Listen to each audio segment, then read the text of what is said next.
ഈ ഏറ്റവും കൂടുതൽ വീഗൻസ് ഉപയോഗിക്കുന്ന ജസ്റ്റ് എന്ന് പറയുന്നത് സോയാബീൻ ഉപയോഗിക്കുന്ന ആളുകളാണ് പ്രോട്ടീൻസിന് വേണ്ടിയിട്ട് വീഗൻസ് ഉപയോഗിക്കുന്ന സാധനമാണ്. ഇതിനകത്ത് ജെനിസിൻ എന്ന് പറഞ്ഞ സാധനം, ഈ ജെനിസിൻ എന്ന് പറഞ്ഞ സാധനത്തിന്റെ പ്രത്യേകത എന്ന് പറഞ്ഞു കഴിഞ്ഞാൽ ഇത് ഒരു പഠനത്തിന്റെ ലിങ്ക് തന്നെയാണ് ഞാൻ കൊടുത്തിരിക്കുന്നത്. അത് ഇതൊരു ഐസോഫ്ലേവോണോയിഡ് ആണ്. ഇതിന്റെ ഒരു പ്രശ്നം എന്ന് വെച്ച് കഴിഞ്ഞാൽ ചില റീപ്രൊഡക്റ്റീവ് ടോക്സിസിറ്റി ഉണ്ടെന്ന് കണ്ടിട്ടുണ്ട്, പ്രത്യേകിച്ച് ആണുങ്ങളിൽ. അടുത്ത തലമുറ ഉണ്ടാക്കാതിരിക്കുകയാണ് അവരുടെ ഉദ്ദേശം എന്നുണ്ടെങ്കിൽ വലിയ കുഴപ്പമൊന്നുമില്ല കാര്യമില്ല. Dr. Abby Phillips says soy protein is a good source of protein and it's based on meta-analysis in scientific literature. Consuming more than 25 grams of soy protein helps reduce blood pressure in postmenopausal women, and this improvement may be due to isoflavone component in soy protein.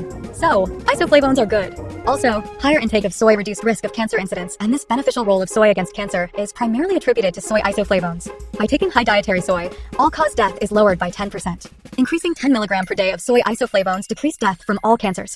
Increasing 5 gram per day of soy protein reduced 12% in breast cancer deaths. It is a myth that soy makes a man into a woman. Large study confirmed that there were no effects of soy on testosterone or estrogen in men. Dr. Abby Phillips debunked claim that isoflavones causes reproductive toxicity.